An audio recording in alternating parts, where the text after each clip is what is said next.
भूपेश सरकार ने बेरोजगार युवाओं को बेरोजगारी भत्ता देने का फैसला किया है, जिसके तहत बेरोजगारों को हर महीने 2,500 रुपए भत्ता दिया जाएगा। भूपेश सरकार के इस फैसले के साथ ही भत्ता पाने के लिए बेरोजगारों की लंबी कतार लग गई है। भत्ते के लिए आवेदन देने वालों में MBBS और PE MTech युवा भी शामिल हैं। भत्ते के लिए शहरी क्षेत्रों से 15,000 से ज्यादा आवेदन आए हैं, जबकि गाँव से 76,631 फॉर्म आ चुके हैं। इतनी ज्यादा संख्या में आए आवेदन पर सियासत भी गर्मा गई है। बीजेपी सवाल उठा रही है। बीजेपी का कहना है कि रोजगार को लेकर सरकार के सभी दावे खोखले हैं। बेरोजगारी भत्ते के लिए डॉक्टर्स और इंजीनियर्स के एप्लीकेशन आना इस बात को प्रमाणित कर रहा है कि कांग्रेस सरकार के रोजगार को लेकर जो दावे थे वो खोखले साबित हुए हैं। सरकार ने यह बताया था कि रोजगार गांव-गांव तक पहुंच चुका है। एक आम आदमी, एक कम पढ़ा लिखा आदमी, ग्रामीण अर्थव्यवस्था से जुड़ा हुआ आदमी भी आज अच्छे कामों पर लगा हुआ है। लेकिन इंजीनियर और डॉक्टर भी 2,500 रुपए के बेरोजगारी भत्ते के लिए अप्लाई कर रहे हैं। इसका मतलब है प्रदेश में लोगों के हाथ में रोजगार नहीं है। प्रदेश सरकार का दावा, उसकी एजेंसियों की रिपोर्ट, ये सब गलत है। तो वहीं विपक्ष के आरोपों पर कांग्रेस भी पलटवार कर रही है। कांग्रेस इन आवेदनों को केंद्र सरकार की विफलता बता रही है। कांग्रेस का कहना है कि केंद्र सरकार ने अब तक देश के युवाओं के लिए रोजगार की कोई व्यवस्था नहीं की और यही कारण है कि हाई ग्रेजुएट युवाओं को बेरोजगारी भत्ते के लिए आवेदन देना पड़ रहा है। बेरोजगारी भत्ता के लिए डॉक्टर्स, बीटेक, एमटेक, इंजीनियर और उच्च शिक्षित युवाओं का बेरोजगारी भत्ता पाने आया हुआ आवेदन नरेंद्र मोदी सरकार के नाकामी को प्रदर्शित करता है। मोदी सरकार के द्वारा जो हवाबाजी की जाती है, startup India, make in India, मुद्रा योजना, आत्मनिर्भर भारत, इसकी पोल खुल गई है। ये योजनाओं से देश के युवाओं को किसी प्रकार का लाभ नहीं हुआ है, लेकिन मोदी सरकार पूरी तरीका से युवाओं को रोजगार देने में असफल साबित हुई है। भूपेश सरकार के फैसले से सूबे के कितने युवाओं को फायदा होगा, ये तो आने वाला समय ही बताएगा। लेकिन फिलहाल बेरोजगारी भत्ते को लेकर सत्ता पक्ष और विपक्ष के बीच आरोप प्रत्यारोप का दौर चल रहा है। यही नहीं, बेरोजगारी भत्ते के लिए इतनी संख्या में आए आवेदन सरकारों की रोजगार को लेकर कार्यप्रणाली पर भी सवाल खड़े कर रही है। रायपुर से IND 24 के लिए निधि प्रसाद की रिपोर्ट।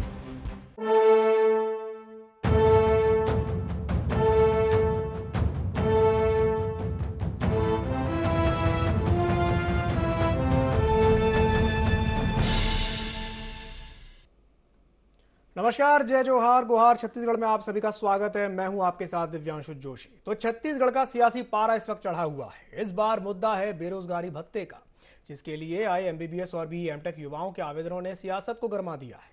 सत्ता पक्ष और विपक्ष बेरोजगारी को लेकर के आमने सामने हैं और एक दूसरे पर आरोपों के तीर चला रहे हैं।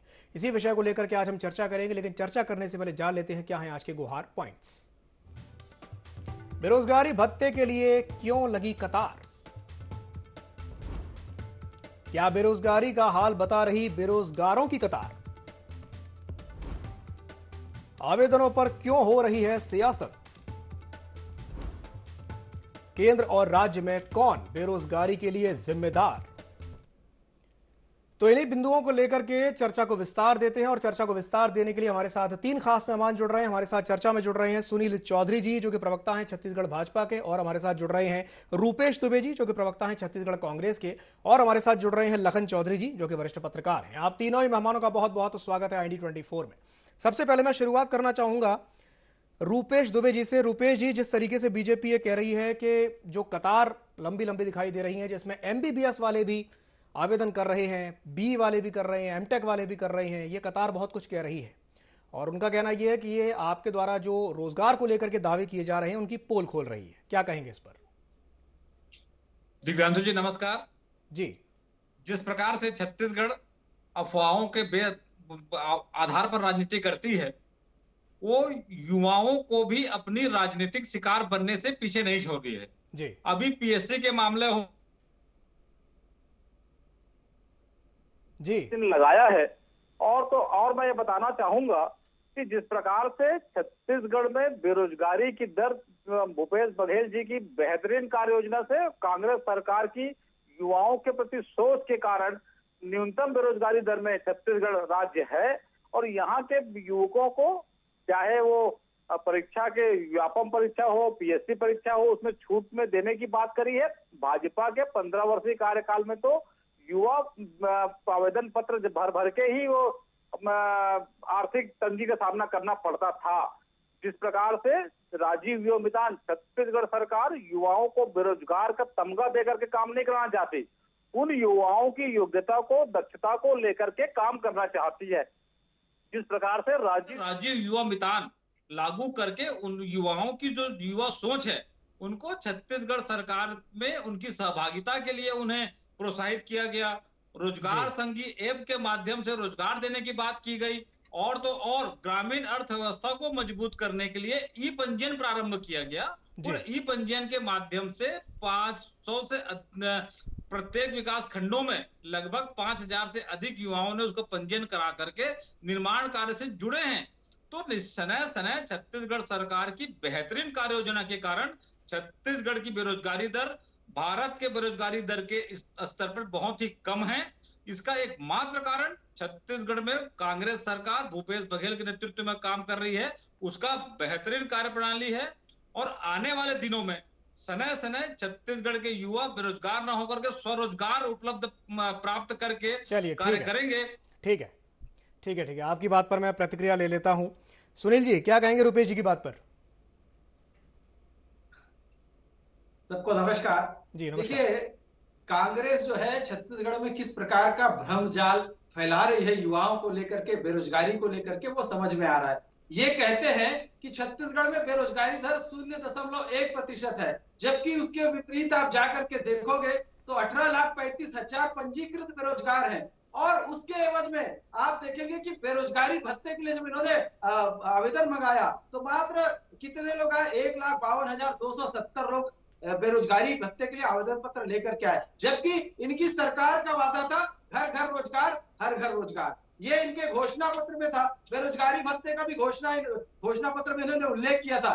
लेकिन ये जो ये जो नियम निकाले हैं, ये बेरोजगारी भत्ते के विषय में ये पूरा पत्र मेरे पास है, ये पात्रता का नहीं, अपात्रता का ये लोग पत्र निकाले हैं। और अभी आप देखेंगे कितनी शर्मनाक बात है छत्तीसगढ़ के अंदर में कि डॉक्टर, इंजीनियर जैसे लोग भी 2500 रुपए बेरोजगारी भत्ते के लिए आवेदन दे रहे हैं। इससे शर्मनाक बात छत्तीसगढ़ के युवाओं के लिए क्या होगी। और इसमें कॉलम में लिखा हुआ है, मैं आपको पढ़ के सुनाता हूं कि अन्य पेशेवर जैसे इंजीनियर, डॉक्टर, वकील, चार्टर्ड अकाउंटेंट और पेशेवर निकायों के साथ पंजीकृत आर्किटेक्ट के परिवार के सदस्य बेरोजगारी भत्ते के लिए अपात्र होंगे। इनके परिवार के सदस्यों को अपात्र आप यहाँ पर नियम बनाए हो, लेकिन ये स्वयं को अब बेरोजगार मान रहे हैं। तो आप सोचिए छत्तीसगढ़ में बेरोजगारों की स्थिति क्या है, पीएससी के अंदर में किस प्रकार का घोटाला हुआ और कैसे छत्तीसगढ़ के युवा जो है आंदोलित है, कैसे छत्तीसगढ़ के लोग और बेरोजगार युवाओं पर कैसे दौड़ा करके लाठीचार्ज अभी कुछ दिन पहले हुआ था, जब युवा अपना अधिकार मांगने आए थे। तो छत्तीसगढ़ कांग्रेस सरकार का चरित्र युवाओं को लेकर के स्पष्ट नजर आ रहा है कि ये सरकार दिवालियापन की कगार पर है। ये सरकार भ्रष्टाचारी सरकार है। कोयले में भ्रष्टाचार, शराब में भ्रष्टाचार, रेत में भ्रष्टाचार, सारा भ्रष्टाचार का गढ़ बना करके छत्तीसगढ़ को रख दिया, लूट करके खा गए छत्तीसगढ़ को। और युवाओं को ये रोजगार देने की बजाय भत्ते से उनको ताल रहे हैं और उसमें भी अपात्रता का पूरा नियम जारी कर दिए कि भाई ऐसा है तो वैसा है। दुनिया भर के, मैं चाहूँ तो आपको पढ़ के दिखा सकता हूँ, सारे नियम मेरे हाथ में है। लेकिन ये अपात्रता के लिए इन लोगों ने नियम निकाला है। ये रोजगार भी देना नहीं चाहते, ये बेरोजगारी भत्ता भी देना नहीं चाहते, केवल झुनझुना पकड़ाया है छत्तीसगढ़ के बेरोजगारों को। और बेरोजगार भली भांति देख रहे हैं पीएससी में कैसे इनके अधिकारियों के, इनके राजनीतिक दल के कृपा पात्र लोगों को यहाँ पर सिलेक्शन हुआ है। वो सारे लोग कह रहे हैं, ये केवल भारतीय जनता पार्टी ठीक है सुनील जी, करने वाले आम युवक कह रहे हैं। तो भ्रष्टाचार का गढ़ बना। ठीक है, आपकी ये झुनझुने वाली बात पर मैं प्रतिक्रिया लूंगा रुपेश जी से, लेकिन उससे पहले हमारे साथ लखन जी भी जुड़े हुए, मैं एक सवाल उनसे कर लेता हूं। लखन जी, दो तस्वीरें हैं हमारे सामने।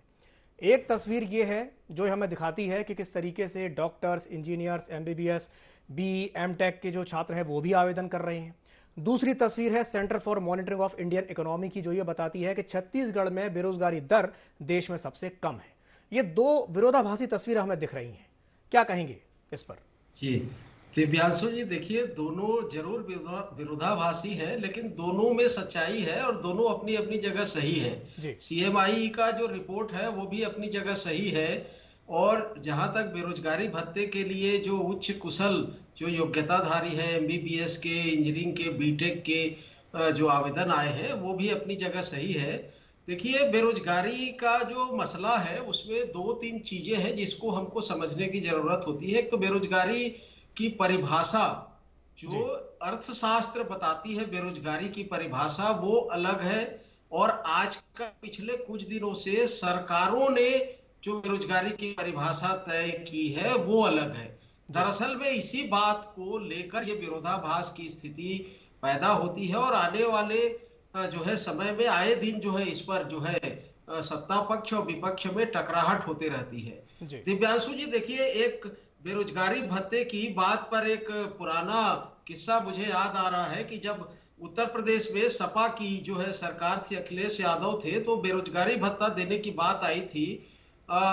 उस समय भी कुछ 800 कुछ पद निकले थे नौकरी के लिए। उसमें 32 लाख से ऊपर के आवेदन आए थे, जिसमें हजारों की तादाद में पीएचडी धारी, एमबीबीएस धारी और बड़े बड़े जो है योग्यताधारी लोगों ने जो है बेरोजगारी भत्ता के लिए या नौकरी के लिए, चपरासी की नौकरी के लिए, पियून की नौकरी के लिए आवेदन किया था।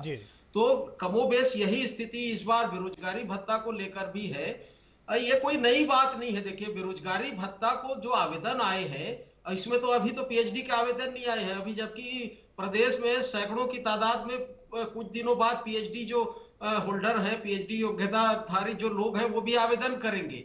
तो भाजपा को और मौका मिलेगा इसमें कोई। लेकिन ये मुद्दा असली मुद्दा नहीं है। मुझे लगता है कि बेरोजगारी भत्ता के लिए जो पात्र अपात्र की जो बात है वो सरकार ने पहले ही तय कर दी है और उसके आधार पर बेरोजगारी भत्ता के लिए योग्य युवाओं की छटनी हो रही है। देखिए, सरकार क्या मान रही है अभी कि बेरोजगार किसको माना जाए या किसको ना माना जाए, इसको लेकर अभी टकराहट है। सरकार का ये कहना है कि तमाम, चाहे केंद्र सरकार या सरकारें जो है, ये मानती हैं कि दिन में 1 घंटे का काम भी यदि किसी व्यक्ति को मिल जाता है, दिन में 1 घंटे का काम, तो उसको बेरोजगार नहीं माना जाएगा। अब आप अंदाजा लगाइए कि एक दिन में 1 घंटे का कुछ न कुछ काम तो किसी को भी मिल जाता है। और यही कारण है कि सीएमआई की रिपोर्ट में जो बेरोजगारी दर होती है वो लगभग 0 के बराबर या 1% से जो नीचे की जो बात आती है वो इस तरह के पैमानों की वजह से आती है। जबकि अर्थशास्त्र में विषय में बेरोजगारी का मतलब होता है कि जो प्रचलित मजदूरी दर होती है बाजार में, वो अर्धकुशल, कुशल, उच्च कुशल, तो इनकी जो अलग अलग कलेक्टेड रेट जिसको हम लोग सामान्य भाषा में कहते हैं, तो उससे उस रेट पर यदि कोई काम करना चाहता है और यदि उसको काम नहीं मिलता है तब बेरोजगार माना जाता है। तो इस तरह से विरोधाभासी जो स्थितियां हैं कि इसलिए बेरोजगारी को लेकर जो है पैदा होती है। तो यहाँ पर जो सवाल आज खड़ा हो रहा है, सियासत, ये पूरी तरह से सियासत है। मुझे लगता है कि सरकार बेरोजगारी भत्ता देने के लिए जो क्राइटेरिया बनाई है उस क्राइटेरिया में सरकार ने आवेदन मंगाया है और उस आवेदन के तहत जो है आवेदकों की छटनी हो रही है और धीरे धीरे जो है बेरोजगारी भत्ते देने की प्रक्रिया जो है आगे बढ़ रही है। चलिए, ठीक है। मैं वापस एक बार रुक करना चाहूंगा रुपेश जी का। रुपेश जी, अभी थोड़ी देर पहले जब हम सुनील जी को सुन रहे थे तो वो ये बोल रहे थे कि ये सिर्फ और सिर्फ चुनावी झुंझुना है। उन्होंने बोला कि ये चुनावी झुंझुना, चुनावी साल है, इसलिए सिर्फ एक झुंझुना पकड़ाया जा रहा है बेरोजगारों को और कुछ नहीं है। क्या कहेंगे इस पर? देखिए दिव्यांशु जी, जिस प्रकार से सुनील भाई बोल रहे थे, ये अपने आप को देखना नहीं चाहते। केंद्र की नरेंद्र मोदी की सरकार, भाजपा की सरकार जब सत्ता में आई थी तो प्रतिवर्ष 2 करोड़ लोगों को रोजगार देने की बात कही थी और आज लाखों पद शासकीय विभागों में खाली होने के बाद ये उनकी नियुक्ति नहीं कर रहे हैं। और सबसे महत्वपूर्ण बात, यदि किसी एमबीबीएस, एमटेक या कोई इंजीनियर ने बेरोजगारी भत्ते का फॉर्म भर दिया तो वो योग्य रूप से कुशल व्यक्ति है, उसको भी ये बेरोजगार बोल करके उनका ये अपमान कर रहे हैं। सबसे महत्वपूर्ण बात यह है, मुख्यमंत्री कौशल विकास योजना के अंतर्गत 47,903 युवाओं ने प्रशिक्षण प्राप्त किया और उसके बाद उसमें से 23,462 युवकों को रोजगार उपलब्ध कराया जा चुका है। बेरोजगारी का दंश और बेरोजगार कह करके ये भाजपा युवाओं को बदनाम करने की और छत्तीसगढ़ के युवाओं को साथ साथ छत्तीसगढ़ को बदनाम करने की साजिश कर रही है। छत्तीसगढ़ में बेरोजगारी दर सेंट्रल फॉर इकोनॉमी की इंडियन इकोनॉमी से संबंधित होकर के उनका जो प्रतिशत है वो बताया गया है। और उसके बाद ये बार बार छत्तीसगढ़ सरकार को, कांग्रेस को अपने मुद्दों के दिवालियापन के कगार पर आने के बाद ये सनह बेवजह अकारण किसी भी भ्रम फैला करके बेरोजगारी भत्ता, इनका तो प्रदेश राष्ट्रीय अध्यक्ष जब रायपुर में आए थे तो जो उन्होंने कार्यक्रम किया वो बेरोजगारी की दर को, उसको बेरोजगार को लेकर के इनके पास साहस भी नहीं था कि युवाओं की भीड़ इकट्ठा कर सके। और तो और जितने भी जगह में बेरोजगारी भत्ता के नाम से नौटंकी कर रहे हैं वहां सिर्फ और सिर्फ भाजपा के चंद पदाधिकारी ही शामिल हो रहे हैं। छत्तीसगढ़ का युवा भूपेश बघेल जी के नेतृत्व में कांग्रेस सरकार पर भरोसा करते हुए अपना संकल्पित होकर कार्य कर रही है। ये राजीव युवतान पे आरोप लगाते हैं। अरे राजीव, आपने तो युवाओं को ना तो चिन्हांकित किया और ना ही युवाओं को राज्य सरकार के अंग बना करके विकास के पथ पर अग्रसर करने के लिए उन्हें साथ जोड़ा। लेकिन छत्तीसगढ़ सरकार संकल्पित होकर उन युवाओं की सोच को लेकर के ग्रामीण स्तर पर काम कर रही है। उसे भी ये बार बार भ्रष्टाचार और अकारण बेवजह अफवाह फैलाने का काम जो भाजपा कर रही है, ये भाजपा का चाल चरित्र और चेहरा है। इनके पास कोई मुद्दा नहीं है, धरातल पे कोई काम नहीं करना चाहते। यदि छत्तीसगढ़ के युवाओं को इनके द्वारा जब पिछले इनके 15 वर्षीय कार्यकाल में थी तो प्रमाणित है, इनके 15 वर्षीय कार्यकाल में युवाओं को रोजगार के लाले पड़ते थे। शिक्षित बेरोजगारों को आवेदन पत्र जमा करने के लिए आर्थिक भार झेलनी पड़ती थी। रोजगार मेला के नाम से इन्होंने पूरे प्रदेश में आडंबर मचाया।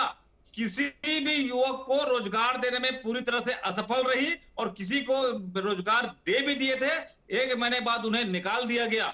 इन्होंने युवाओं के साथ जो छल किया, आज कांग्रेस सरकार उनके साथ छल नहीं कर रही है बल्कि युवाओं को बल दे रही है। चलिए ठीक है, आपकी बात पर मैं प्रतिक्रिया ले लेता हूं। सुनील जी वो कह रहे हैं कि हम छल नहीं कर रहे, हम बल दे रहे हैं, क्या कहेंगे?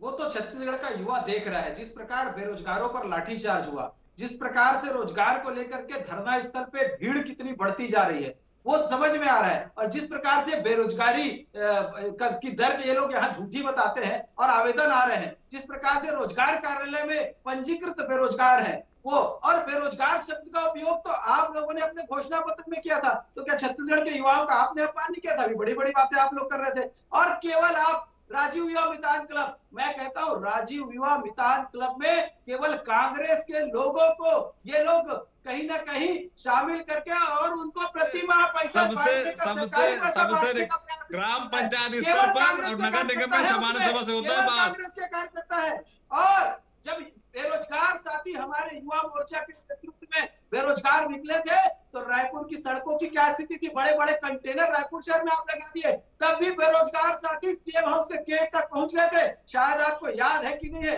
ये बात याद रखिए। और वो बेरोजगार अपनी मांग को लेकर के आए थे और आपसे अपनी मांग, मुख्यमंत्री से अपनी मांग जो है वो कहना चाहते थे, और आप क्या कर रहे हैं? घोटाले। अरे घोटाले का तो आरोप जो है, घोटाले जेल में है, कितने लोग जेल में से भटक जाएंगे, ऐसा नहीं है। रोजगार तो आप दे नहीं सक रहे हो। सुनील जी मेरी बात तो सुन लीजिए। उसकी दलाली कहाँ जा रही है? क्षमा चाहता हूँ, मैं आपको बीच में इंटरप्ट कर रहा हूँ। सुनील जी, और अभी आप दुनिया भर का प्रपंच छत्तीसगढ़ में करोगे, भरमाने का प्रयास। अरे सुनील जी, जो बात अभी थोड़ी देर पहले रुपेश जी कह रहे थे, सुनील जी जो बात अभी थोड़ी देर पहले रुपेश जी कह रहे थे, जब 2014 में पीएम मोदी प्रधानमंत्री बने थे तो क्या 2 करोड़ रोजगार प्रतिवर्ष देने का वादा नहीं किया था?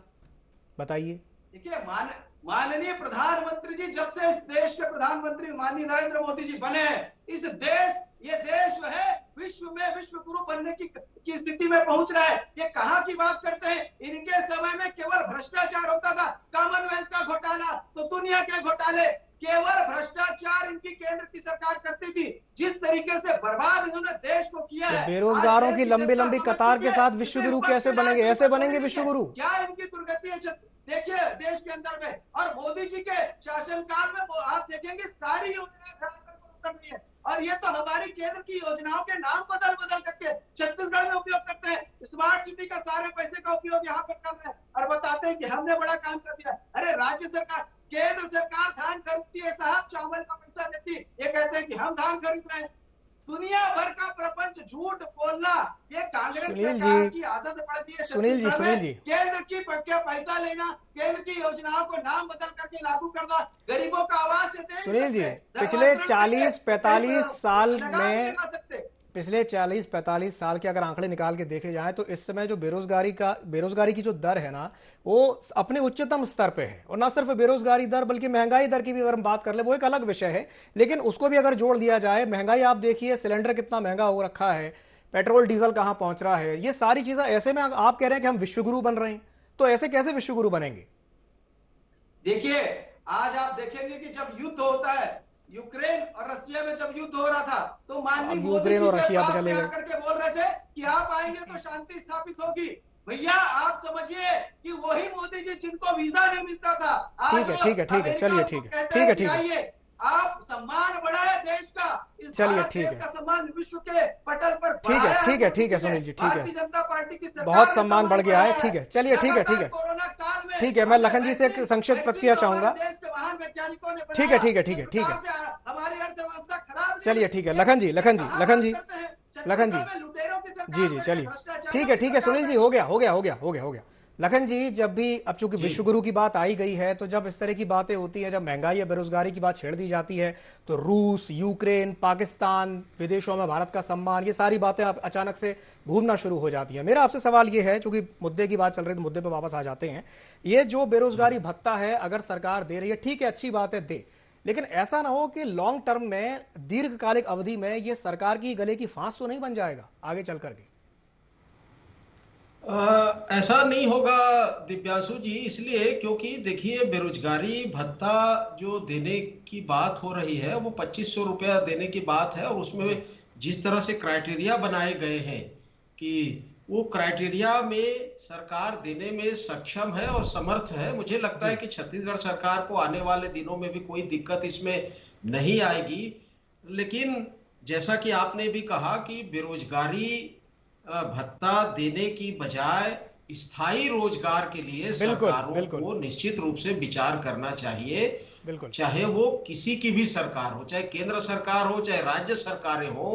जिस तरह से हमारे देश में युवाओं की संख्या बढ़ रही है, जिस तरह से बेरोजगारी बढ़ रही है, यह वाकई चिंता की बात है।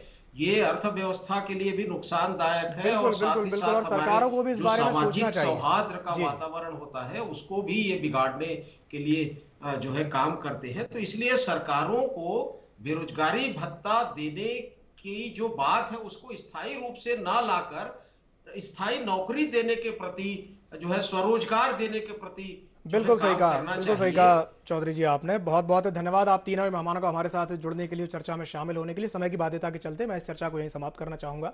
तो जिस तरीके से हम ये देख रहे हैं कि भूपेश सरकार ने बेरोजगारी भत्ता देने की बात तो कह दी है, और इससे लेकर के लाखों आवेदन भी आने शुरू हो गए हैं। उसमें कई ऐसे भी हैं जो MBBS होल्डर हैं, जो एमटेक हैं, बीटेक हैं, मतलब बड़ी बड़ी डिग्रियां हासिल किए हुए हैं।